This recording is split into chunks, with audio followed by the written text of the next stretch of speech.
Itu secara umum, tapi kalau kita bicara soal queer gitu dan komunitas kita yang lebih kecil lagi itu tuh yang aku notice sih kayak ada ini sesuatu yang aku pikir harus speak up ya karena aku notice ada diskriminasi terhadap laki-laki berpenis ya maksudnya gitu dan queer gitu karena kan di apa sih namanya berkaitan dengan penyakit gitu ya kayak kalau cowok terus ngondek terus dia kurus gitu terus jangan-jangan HIV apa segala macam itu tuh masih ini banget bahkan di studio-studio tato itu banyak yang kayak menolak mereka gitu loh kayak iya itu beneran itu sehat enggak gini-gini orangnya gini itu kan dia gay apa segala macam nah itu masih ada diskriminasi di situ walaupun udah terang-terangan kayak stating aku sehat aku nggak kenapa-kenapa gitu itu masih ada banget dan masih dihindari lah kayak gitu. Itu terus kalau buat perempuan teman-teman yang bervagina itu tuh lebih ke kayak ya itu tadi sih masih tetap nakal gitu kayak itu kamu ngasih izin orang untuk megang-megang badan kamu kayak is it not a big deal for you buat orang untuk megang kamu kayak nakal ya.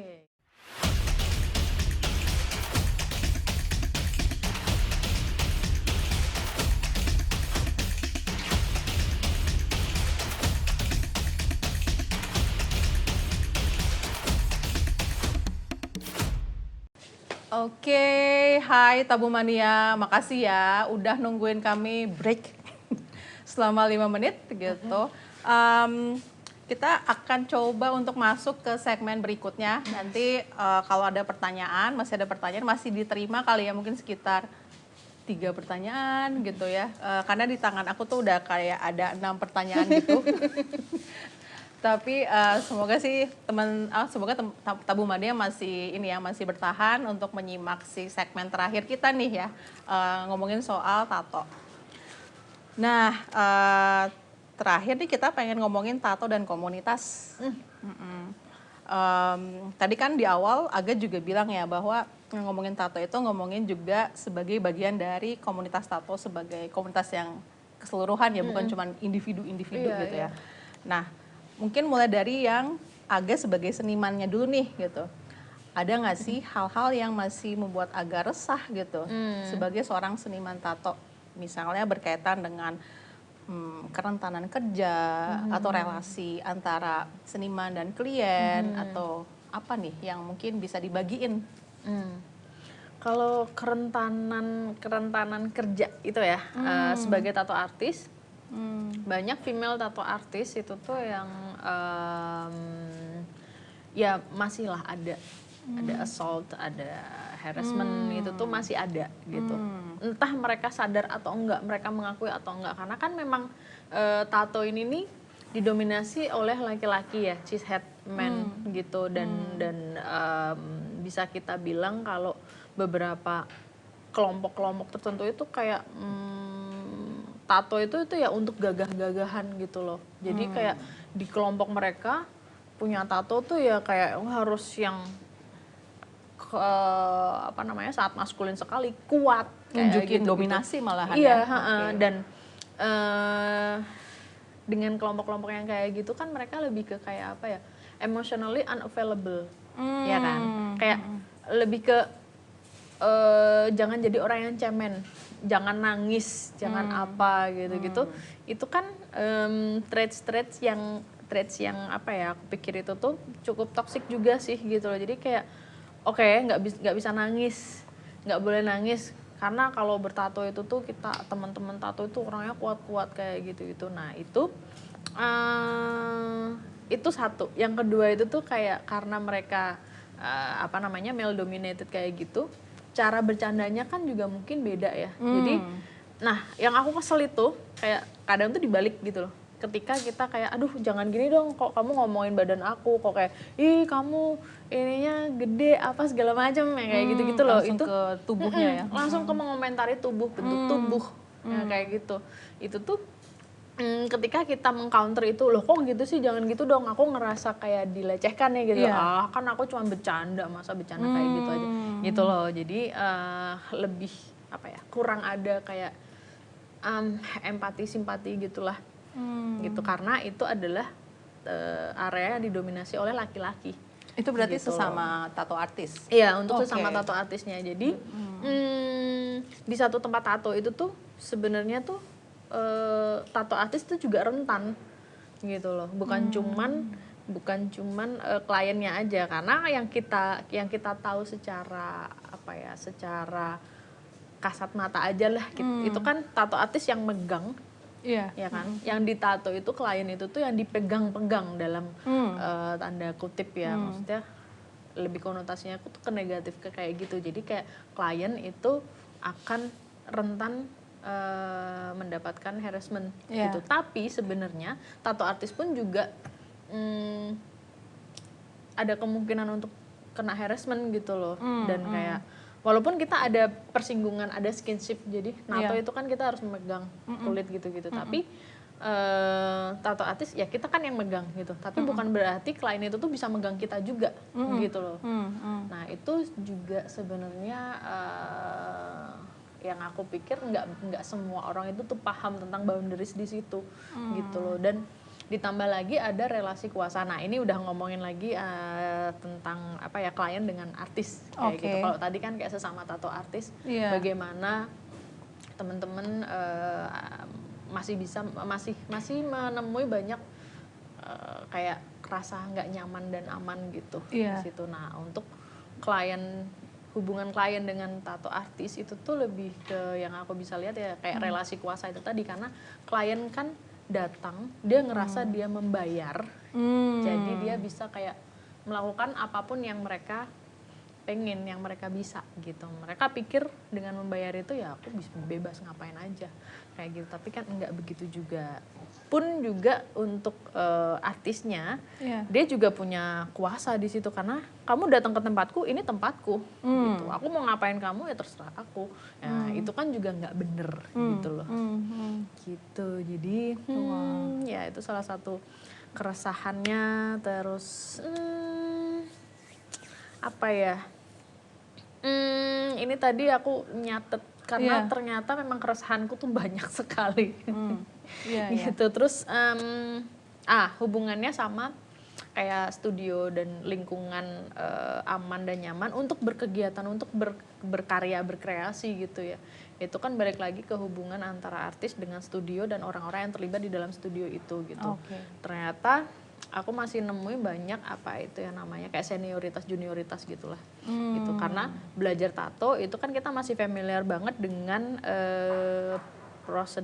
proses apprenticeship, magang gitu loh. Jadi kayak kita itu hal yang umum ya? Iya itu tuh umum gitu. Kita pengen belajar tato, terus kita datang ke studio tato, kita belajar sama yang udah senior gitu. Udah berpengalaman gitu ya. Iya udah berpengalaman kayak gitu. Tapi kadang si senior ini juga menggunakan powernya untuk kayak kamu nyapu aja, kamu bersih-bersih WC, yang sebenarnya itu tuh adalah nggak related sama sekali dengan proses belajar mentato gitu. Tapi ya itu bisa dibalikin lagi kayak ya, mental kamu harus digembleng kayak gitu. Itu kembalinya adalah ke bullying gitu. Jadi senior junioritas itu tuh jadinya masuk ke bullying kayak gitu. Tapi ini di luar dari apa ya, selain proses belajar apprenticeship itu tadi, itu juga ada proses belajar yang lain yang aku pun juga ada concern gitu di situ.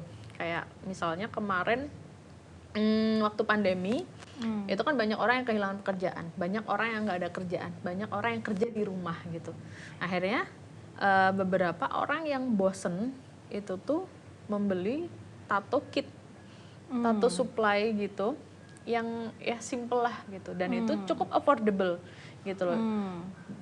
Bisa dibeli dan bisa digunakan di rumah buat belajar sendiri gitu lah. Nah, aku sih senang ya karena kayak kita bisa melihat ada banyak talent-talent baru yang bermunculan dan mereka itu sangat cepet banget gitu proses belajarnya. Kayak kalau udah bisa gambar, wah bisa nato itu udah cakep banget. Tapi Karena proses tato itu tuh setengahnya itu adalah proses medikal yang mana kita harus menjaga higienisnya, menjaga apa sih namanya, sterilisasinya juga gitu-gitu. Nah, karena berkaitan sama kesehatan iya, ya. Iya, dan penularan penyakit gitu, cross kontaminasi segala macam. Nah, itu aku pikir sih kalau cuman pengetahuan doang itu kita bisa mengaksesnya gampang banget lah ya, dari YouTube, dari Instagram, dari mana-mana itu kita bisa dikasih tahu, oh ini begini-begini yang benar. Tapi kalau kita nggak dibiasakan itu setiap hari dan nggak ada yang negur kita ketika kita melakukan kesalahan, orang kadang kita ngelakuin kesalahan aja tuh kita nggak sadar gitu kalau itu salah gitu kan, gitu. Jadi agak bahaya juga sih gitu di ranah itu pun juga gitu. Jadi kita bisa belajar di rumah tanpa ngalamin yang namanya diskriminasi dan bullying dan segala macam yang gak nyaman. Tapi ya itu tadi, hasilnya itu apakah nyaman buat kliennya, aman enggak gitu. Yang penting kan itu gitu. Dan kalau ngelihat dari situ kan kita bisa tahu bahwa mendapatkan supply tato itu tuh sangat mudah sekali ya. Yang mana itu bagus karena udah accessible dan affordable. Tapi ya yang jual itu tuh dia punya lisensi untuk menjual itu ke tato artis yang memang sudah profesional atau enggak gitu. Karena di sini di Indonesia nggak ada lisensinya. Nggak ada lisensi. Iya, bahkan bikin studio tato tuh nggak ada izinnya dari Kemenkes atau apa, nggak kayak kalau kita misalnya mau bikin klinik kayak gitu-gitu. Walaupun ada sih komunitas yang menaungi kayak apa namanya, komunitas tato, itu tuh kayak aku pikir sih sejauh ini cuman kayak mewadahi mereka untuk oke, dia bisa nato, ada kompetisi, ada convention gitu. Tapi kalau untuk urusan apa ya, apakah mereka ini prosesnya udah bener, prosedurnya udah aman atau enggak kayak gitu tuh sayangnya tuh belum ada gitu. Begitu.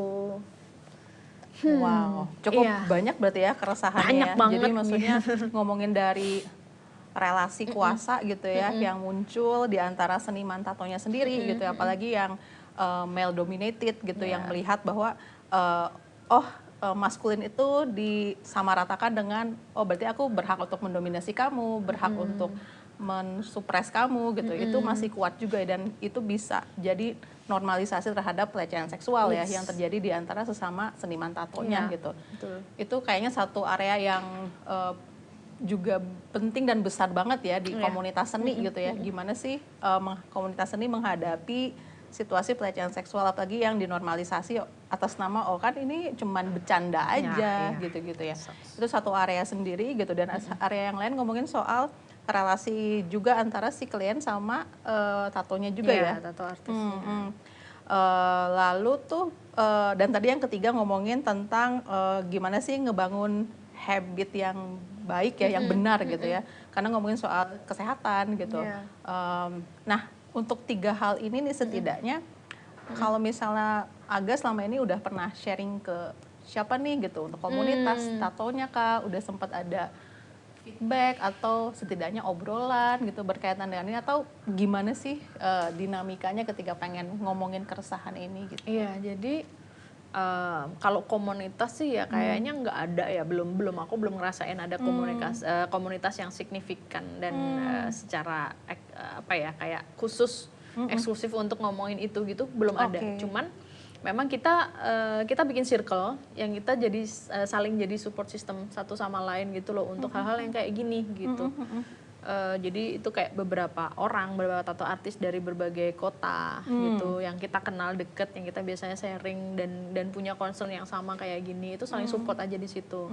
Atau kayak kemarin aku di studio di Side Space itu juga orang-orangnya kayak melek gitu loh terhadap isu-isu yang kayak gitu. Jadi kita memang waktu itu bikin studio itu tuh ya dengan concern itu kita menciptakan ruang yang aman dan nyaman untuk orang bikin tato kayak gitu sih.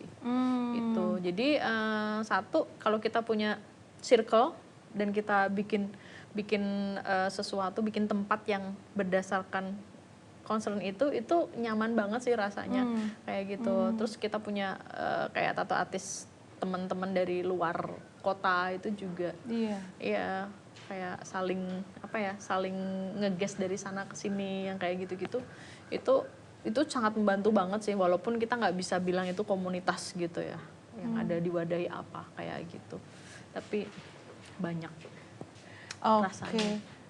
Nah itu berarti tadi kalau boleh ku simpulin berarti secara komunitas besarnya itu belum ada ya yang signifikan gitu. Malah itu dimulai dari teman-teman terdekat kamu ya gitu yang punya mungkin keresahan yang sama, terus kesadaran yang kayaknya ini nggak boleh terulang nih kalau kita mau lebih mendalami, karena kan maksudnya ini kan kayak satu profesi yang jangka panjang ya, jadi butuh ruang yang aman dan nyaman tadi gitu. Nah mungkin itu bisa sekalian tuh ngomongin soal studio kamu gitu.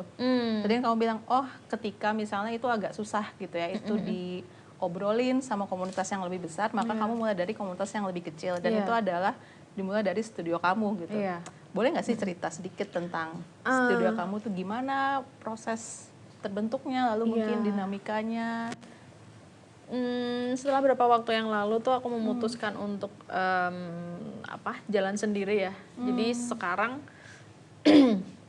aku punya studio private gitu. Kenapa private? Karena sorry, namanya apa, Mas? namanya Obstelier. Obstelier, Obstelier itu dari Obsidian Atelier lah gitu, karena tahu sendiri kan aku suka hitam-hitam kayak gitu. Jadi obsidian itu kan batu yang berwarna hitam gitu kan. Ya sebenarnya dia juga kayak apa ya? Ada yang bilang menolak bala, ada yang bilang itu meregulasi energi yang kayak gitu-gitulah itu. Cuman kayak ya aku pikir dari situ tuh aku bisa lebih kayak meregulasi energi lagi, karena untuk bekerja di studio tato yang banyak orang itu buat orang kayak aku sebenarnya yang introvert gitu ya, itu agak susah karena jadi distraksinya juga banyak kayak gitu. Dan untuk aku bisa proses creating yang aku tadi bilang itu ada kolaborasi dengan klien, itu juga kurang maksimal ketika ada banyak distraksi. Makanya kayak kayaknya ini aku jalan sendiri dulu gitu untuk private studio. Jadi di situ ada yang nato cuma aku doang gitu, tapi aku ada manajer yang mengatur appointment dan segala macam, terus ada asisten yang nyiapin alat dan dia ngebantu aku untuk memastikan aman, hygiene, steril yang kayak gitu-gitu sih. Jadi aku bisa lebih fokus ke kolaborasi itu tadi sama klien gitu. Oke. Jadi supaya lebih fokus gitu ya, energinya juga. Nah ini dengan yang private studio ini, ada nggak sih hal-hal yang pengen agak terapkan gitu ya, yang berkaitan sama tadi keresahan-keresahan tadi yang mungkin sulit untuk dikomunikasikan ke komunitas yang lebih besar? Gimana kamu mengimplementasikan misalnya sedikit demi sedikit gitu di ruang-ruang kamu yang emang sudah kamu ciptain sendiri gitu ya? Apa ya? Ya lebih itu sih, aku kayaknya akan menyoroti banget di area aman dan nyamannya itu loh, karena ternyata ya aku punya banyak klien itu ibu-ibu dan kadang banyak ibu-ibu dan banyak yang kayak mereka pengen tato di punggung, yang ketika proses nato pun itu tuh juga kayak mereka butuh space itu tuh clear dari orang yang nggak dia kenal, orang random yang kayak ngelihat aduh punggungku kelihatan ketika lagi nato kayak gitu-gitu. Lebih ke situ sih practically gitu. Terus juga kayak apa? Karena kolaborasi ini nih lebih banyak mengolah hal-hal yang emosional. Jadi kan sering banget klien aku tuh menunjukkan sisi-sisi vulnerable-nya. Kayak misalnya dia lagi konsultasi, ya aku cerita gini sambil nangis gitu. Orang kan kadang ada yang nggak nyaman untuk menceritakan hal kayak gitu kalau ada orang lain gitu. Kalau sama aku kayak aku juga nggak tahu sih kenapa, apa kabar gitu. Terus tiba-tiba kayak iya kak aku jadi gini. Kalau sama aku nyaman, tapi mungkin kalau ada orang lain kayak kurang bisa plong. Nah itu kan juga menghambat proses aku berkolaborasi dan creating visualnya gitu loh, kayak ada yang di blok nih apa nih gitu. Tapi kalau kita bisa ngerasain nyaman di tempat itu bisa keluar semua gitu loh. Apa yang perlu aku tahu, apa yang perlu aku olah itu tuh aku bisa menangkap itu gitu. Lebih ke situ sih sebenarnya. Berarti tadi tuh ada orang yang misalnya oke kayak berdua gini, tapi ada juga yang misalnya nggak nyaman dan kalau kayak gitu berarti apa? Ada orang juga di situ atau Iya, seperti iya. apa? Ada yang aku bilang tadi, aku punya asisten gitu. Nah, asisten itu tuh juga dibutuhkan. Jadi kayak kalau aku butuh ada dia di situ, karena itu kan juga keamananku udah, ya kan. Terus juga klien itu tuh jadi aman juga kalau misalnya ada orang lain selain cuman aku doang kayak gitu. Tapi ya so far sih trust-nya udah ada ya gitu. Itu. Wah iya. Ya tentunya nggak mudah ya untuk membangun ruang aman dan nyaman ya. Apalagi misalnya karena kan itu bukan tanggung jawab, harusnya tanggung jawab komunitas ya gitu, komunitas tato secara umum gitu. Tapi kadang-kadang akhirnya seniman tato yang udah punya kesadaran tuh kayak ngerasa ya udah gitu, ini yang aku bisa lakuin gitu. Sementara ketika yang lebih besar lagi, kayaknya kamu ngeliatnya gimana tuh ketika ngobrol ke yang lebih besar? Nggak pernah diobrolin, nah itu malah nggak pernah diobrolin ya? Iya, kayak apa ya? Sayangnya sih kayak komunitas-komunitas yang gede itu tuh lebih ke ngurusinnya ada convention atau kayak misalnya ada konflik pun itu juga kayak misalnya konflik apa ya? Konflik copyright lah. Misalnya kayak aku bikin tato, terus tatoku dicontek sama orang kayak gitu-gitu, akhirnya berantem. Nah itu tuh kayak menengahi di bagian situ. Cuman kayak aku pikir kayak ada menyuarakan, bahkan untuk menghimbau kita teman-teman yang ada di satu komunitas ini untuk senantiasa menjaga keamanan di ranah ya itulah harassment dan segala macam itu tuh belum segitunya gitu loh, kayak bukan concern utama mereka gitu. Jadi ya saya dan circle saya sendiri, komunitas kecilnya gitu tuh yang mencoba untuk mewujudkan itu. Iya, iya. Ya mungkin ini juga teman-teman Tabumania juga bisa jadi ada yang merasakan hal yang sama gitu ya, sebagai entah sebagai seniman tato atau sebagai seniman pekerja kreatif secara umum gitu ya. Ternyata jadi masih PR banget ya buat kita semua untuk bikin gimana sih setidaknya menjadikan obrolan itu sesuatu yang biasa gitu ya. Karena kan tadi Aga bilangnya itu nggak diobrolin malah sama sekali gitu kan. Mungkin itu yang perlu makin mesti dimulai kali ya dari orang-orang yang, dan bukan jadi tanggung jawab satu orang aja gitu, tapi juga bagian dari tanggung jawab bersama gitu. Ya ini PR banget sih yang juga Kubu Katabu juga sadarin soal realitas itu gitu, soal kekerasan seksual dan juga diskriminasi di tempat kerja gitu ya. Gitu. Oke. Tapi setidaknya di konteks ini Aga sama teman-teman sedang dan mengupayakan itu ya di circle yang paling kecil gitu ya. Tenang aja, ada beberapa orang yang concern kok dengan jadi ini. tetap masih ada harapan gitu. Jadi kalau kamu Tabumania misalnya ngerasa oh susah nih ngomong ya sama komunitas lebih besar, mungkin bisa mulai dari hal yang paling kecil gitu ya, dari teman-teman sekitar, mulai ngobrolin itu gitu. Dan dari situ jadi kelihatan oh apa sih yang bisa dilakukan bareng-bareng gitu ya, sesuai dengan kapasitasnya masing-masing gitu. Sesuai kapasitas itu sih. Oke, ini kita coba jawab pertanyaan kali ya. Boleh? Apa ya deg-degan? Jawab pertanyaan dari Tabumania.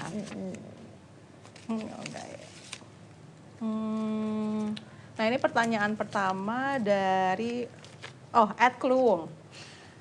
Klien yang paling nyebelin versi Aga tuh apa? Atau siapa? Yang paling nyebelin, aduh. Berarti kolaborasinya kurang cocok mungkin atau gimana gitu? Iya sih, kayak misalnya siapa? Kurang paham tentang boundaries gitu. Ada yang kurang paham banget tentang itu tuh, kayak misalnya walaupun di akunku itu tuh yang pegang appointment dan segala macam itu kan ada admin ya, tapi kadang itu tuh masih kayak nggak puas gitu kalau dibalesinnya sama admin. Gitu. Akhirnya ada yang datang ke studio langsung gitu. Ya soalnya nggak dibalesin sama admin ya. Padahal belum janji. Iya. Jadi kalau belum dibalesin kan mungkin itu tuh chatnya ada di bawah banget gitu, dan belum saatnya untuk dibales, kayak banyak yang antri gitu. Sebenarnya nggak serame itu juga sih, cuman kayak kadang kan energi kita juga udah habis ya gitu. Jadi kalau malam belum dibalesin ya pagi baru dibalesin ya kayak gitu-gitu udah simple itu. Cuman ada aja pasti orang yang kayak ya nggak dibales soalnya, jadi aku langsung datang aja kayak gitu. Tapi yaitu situasinya kayak aku lagi ngadepin klien juga yang udah aku persiapin dari kemarin gitu-gitu, dan ini adalah secret sessionnya dia sama aku, terus tiba-tiba ada intruder.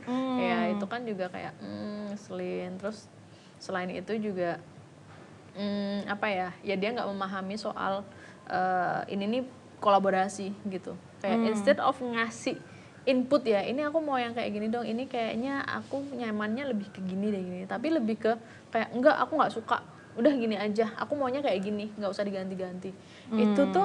Itu kayak one of the apa ya yang termasuk yang simple sih, maksudnya termasuk yang enggak berat gitu loh. Cuman kesel aja kalau yang kayak gitu. Itu sih yang yang berat-berat ya itu tadi ada memaksakan itulah, kayak segala sesuatu tuh berdasarkan termnya dia, padahal kan ya ini tempat aku yang natoin, ini juga sesuai dengan terms aku gitu. Kalau aku nggak siap, aku nggak oke, ya kita nggak akan jadi gitu. Begitu. Tapi sejauh ini untuk klien-klien yang nyebelin itu masih bisa terhandle atau kayak ya udah kayak bener shut the door? Jarang banget sih. Jarang banget. Dan terima kasih untuk adminku juga sih. Jadi kayak biasanya itu udah ke filter di sana dulu, jadi nggak nyampe ke aku kayak begitu. Makanya penting punya orang yang bantuin gitu ya, supaya jadinya enak di tato artisnya ketika mengelola si jadwal dan seterusnya ya. Oke. Nah berikutnya nih dari @kmbranejeneng. Kak, pernah nggak sih kalau dilihat orang dengan sinis, lalu ketika itu kakak berbuat apa? Sinis dalam apa nih, misalnya Dengan dari tatoan doang, dengan tatonya. gitu, sesimpel tatoan doang gitu, berbuat apa? Sebenarnya aku sudah tidak berbuat apa-apa sih, kayak udah nggak tahu ya, mungkin kalau awal-awal dulu tuh kayak apa ya, sekasar kayak ya aku nggak minta makan sama kamu kayak gitu. Tapi kalau sekarang ya nggak ngerti sih, aku juga bingung karena kayak udah menolak itu gitu loh, kayak udah menolak, udah nggak kelihatan aja yang kayak gitu sih. Walaupun ya sampai sekarang kayaknya sih masih banyak yang ngeliatin itu kayak sinis apa segala macam gitu. Ya udah. Atau gimana kamu nge-handle itu? How to handle it? Sinisme yang entah. Dicandain sih biasanya malah gitu, kayak ih tatoan gini. Ya udah, makanya kamu jangan tatoan, ntar kayak aku loh gini gitu. Karena mereka nggak siap juga gitu kan, jadi ya udah.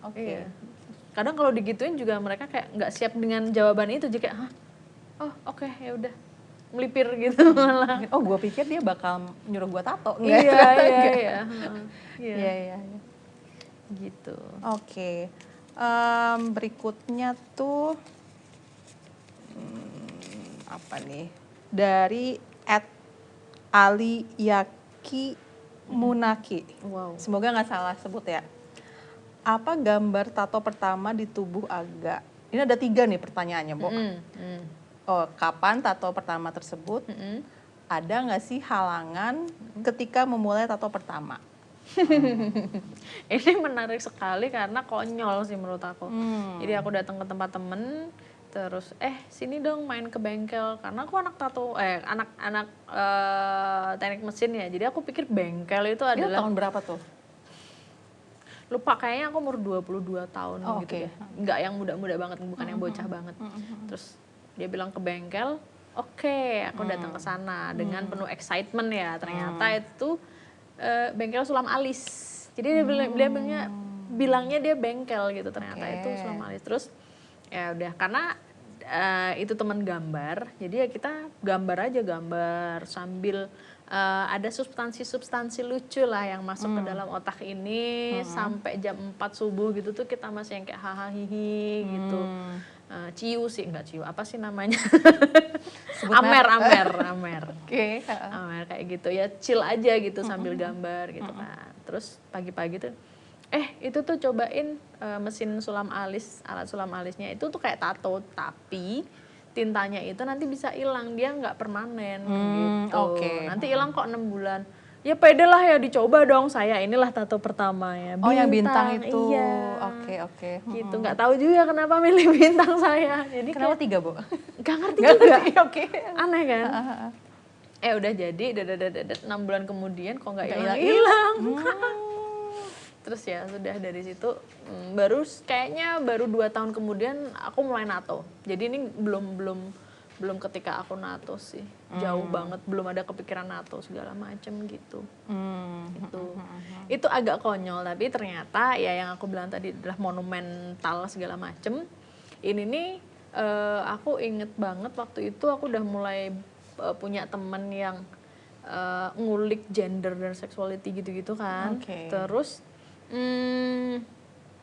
kayak apa ya, 3 bintang ini nih sangat personal banget buat aku ternyata pada saat itu, dan itu ada hubungannya dengan gimana aku memaknai genderku kayak gitu-gitu sih. Dan ketika itu kan yang tadinya itu biasa aja dalam artian ya aku girl biasalah gitu loh, sampai pada akhirnya SMA itu aku pengen banget mencoba maskulin gini, tapi ternyata itu adalah apa ya, kayak aku ngelihat di Indonesia sebagai wanita itu kita nggak punya banyak pilihan, jadinya aku trying so hard untuk menjadi laki-laki gitu, biar aku punya pilihan lebih banyak, biar aku punya apa namanya, power yang lebih gitu daripada aku as a girl gitu loh. Nah, ketika aku udah mulai banyak temen-temen yang feminis, terus mereka paham gender segala macam gitu-gitu, akhirnya kayak, oh kamu kayaknya itu enggak yang kayak kamu apa ya, kayak misalnya trans men gitu kan, mereka mengidentifikasi dan mereka paham banget kalau kayaknya aku di badan yang salah deh. Nah, kalau aku ternyata enggak waktu itu gitu loh. Kayak aku cuman pengen menghilangkan kefeminitasanku itu tuh karena itu lemah gitu. Nah, dengan mempelajari feminisme segala macam itu tuh aku jadi tahu kok, oh perempuan itu, femininitas itu tuh juga ada powernya loh. Nah, ketika aku udah mulai apa namanya, memahami itu untuk diriku sendiri, kayaknya aku terus jadi bikin tato ini sih gitu waktu itu. Jadi kenapa 3 ya, itu tuh adalah the neutral, feminin dan maskulin kayak gitu, dan it can be together kayak gitu sih. Gitu. Maksudnya menarik ya, berarti kan prosesnya itu tadi ada jedanya ketika memaknai kembali gitu ya dari tato pertama gitu, dan that's okay gitu ya, untuk misalnya kayak tato pertama kok kayaknya aku bingung, bisa jadi karena sebenarnya udah tahu tapi nggak bisa diekspresikan, nggak bisa diverbalin gitu ya gitu. Tapi ya seneng ketika ada tato itu gitu. Jadi nggak apa-apa nih Tabu Mania kalau masih bingung kayak aduh kok gue suka tapi kok nggak bisa ngejelasin ya gitu. Nggak Ini apa-apa, tuh maksudnya nanti apa gitu. Waktunya akan datang dimana kita bisa memaknai itu. Karena mungkin itu satu pengalaman yang deep juga, jadi kayak butuh waktu gitu sampai akhirnya bisa bilang bisa kasih cerita gitu ya sama si tatonya. Oke. Nah, ini dari @hearttecherain. Pernah nggak diremehin sebagai seniman tato karena ternyata pas ketemu klien menyadari jika kamu bukan cismel? Iya, pernah. Gimana tuh ceritanya? Kebetulan tato yang konsep yang dipengen sama klien ini gede gitu. Dari ukuran aja besar, dari konsep tatonya itu sangat maskulin sekali, dan dari tujuannya pun juga dia pengen dia kelihatan lebih manly gitu dengan tato itu gitu. Terus kan aku nggak pernah ngupload foto diri ya, jarang banget gitu ya. Jadi dengan nama Agathis Damara yang sangat non binary itu, karena itu adalah nama tumbuhan sebenarnya. Jadi dia tuh nggak have no idea gitu loh tentang aku. Jadi ya apa? Ya asumsinya ya cowok aja gitu. Nah, pas ketemu dia kayak gitu, oh kirain cowok. Ya gimana gitu, tapi kayak ngobrol itu tuh udah kehilangan apa ya, udah nggak ada excitementnya gitu loh, terus kayak nanya ini gimana detailnya nanti kayak gimana, oh ya nggak apa-apa terserah aja sih gitu. Dari dianya. Iya, kayak udah mukanya itu udah kelihatan nggak interest gitu loh.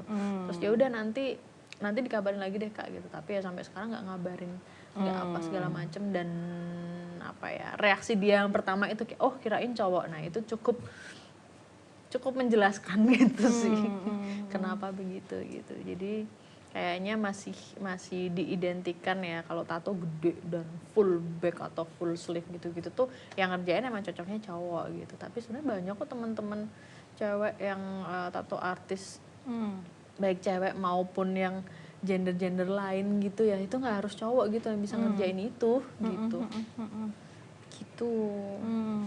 Dan waktu itu gimana tuh kamu prosesnya? Oh ya marah jelas gitu karena masih belum legowo ya dengan hidup ini gitu, kayak gini amat sih gitu.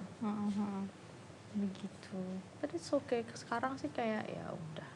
Dan untungnya apa ya, makin kesini semakin aku mengekspos diri lebih gitu, kayak terima kasih ada acara ini juga, kita jadi bisa bincang-bincang, ada yang jadi yang tadinya nggak kenal jadi kenal gitu kan. Jadi bisa apa ya, bisa lebih tahu lah Aga tuh concernnya kemana kayak gitu. Dan maksudnya kan kamu juga punya punya Instagram ya yang juga ada juga memperlihatkan tato-tato yang juga tadi ya yang berat itu juga bisa kamu lakukan ya, dan teman-teman bisa cek terus gitu kan di Instagramnya Aga soal misalnya oh aku pengen, dan kamu juga nggak masalah kan dengan tato-tato yang maskulin banget itu juga. Jadi teman-teman bisa cek dan tentunya bisa riset juga ya gitu. Oh si seniman ini dia sering ngegambar apa, terus mana yang mungkin relate gitu. Nah dari situ jadi lebih kenal gitu tentang karyanya ya gitu, tanpa harus ngelihat oh dia gendernya apa gitu. Hopefully, semoga ya gitu. Semoga. Oke. Banyak ya Bo ya. Kayaknya mungkin kita cukupkan dulu kali ya, supaya aku lihat jam. Oke, udah jam 12. Mungkin aku cukupkan dulu kali ya pertanyaannya dari teman-teman dari Tabu Mania, karena masih ada beberapa pertanyaan dan aku juga masih ada beberapa pertanyaan gitu ya, yang mungkin juga teman-teman Tabu Mania bakal penasaran gimana sih nanti cara akses ke studionya Aga gitu kan ya. Nah, dari @daag1604. Oke, terima kasih sudah mengirimkan komentar.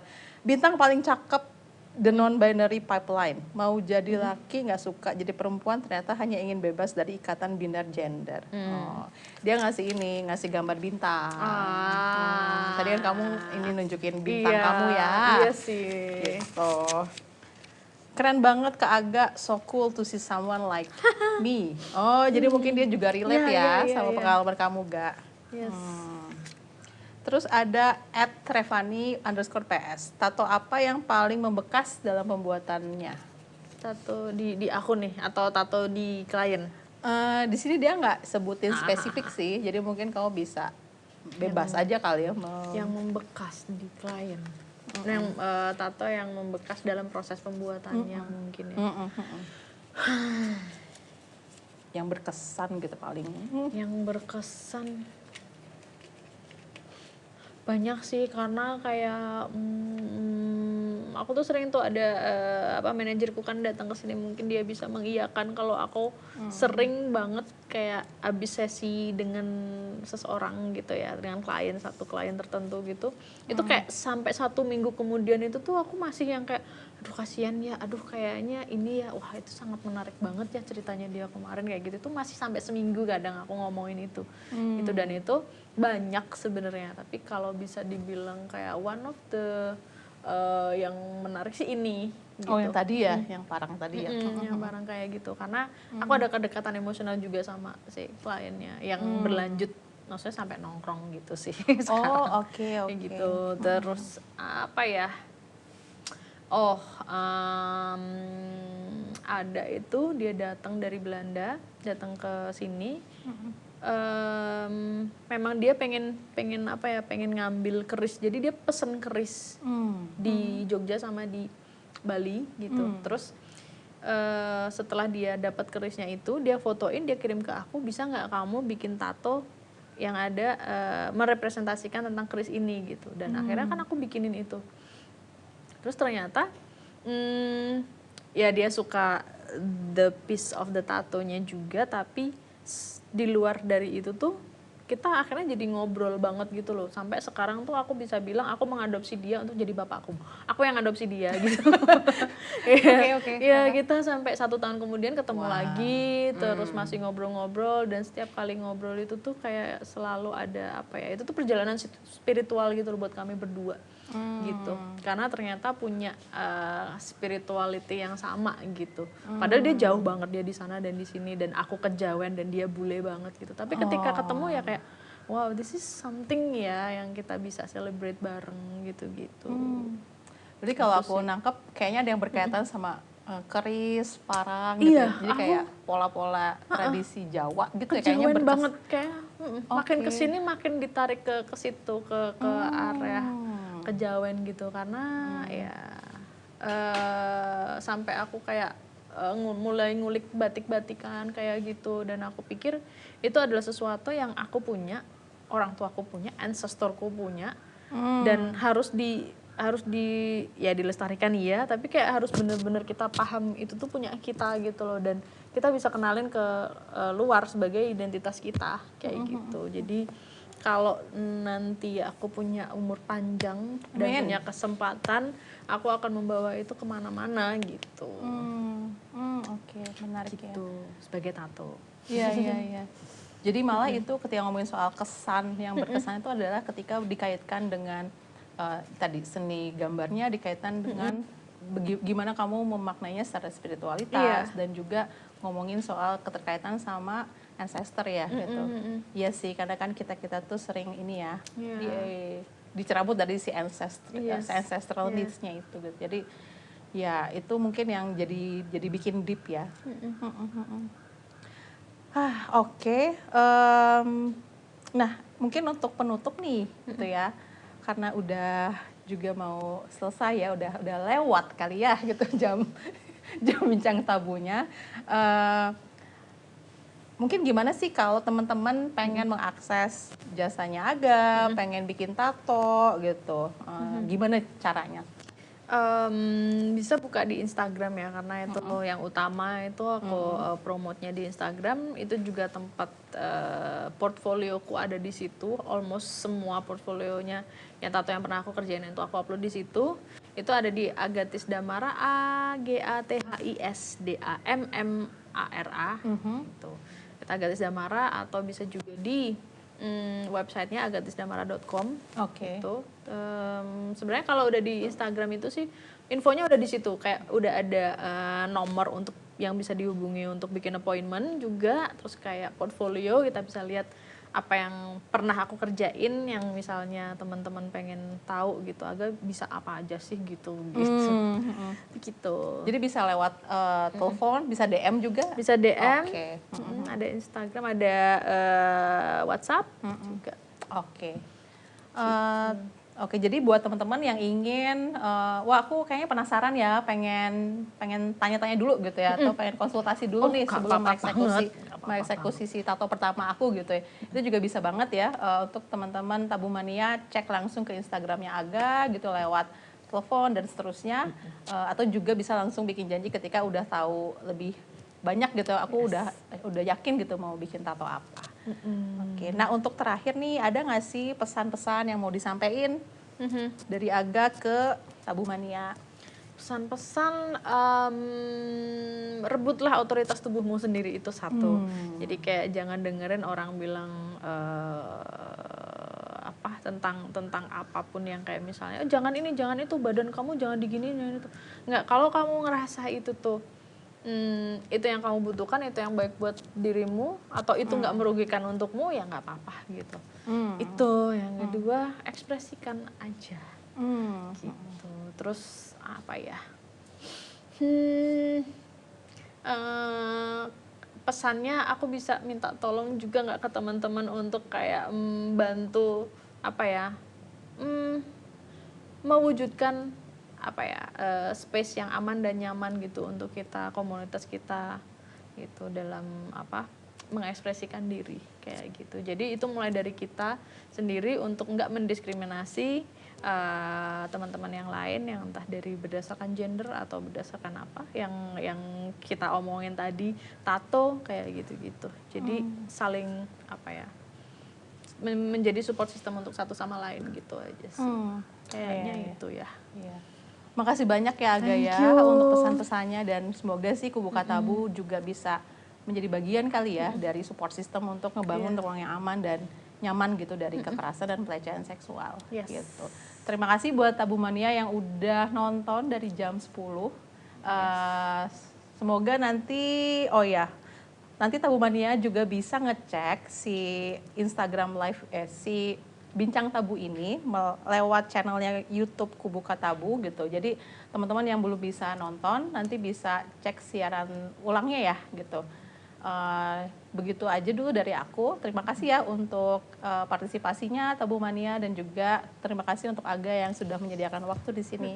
Moga-moga kita bisa ketemu lagi lain waktu ya. Dah, Tabu Mania.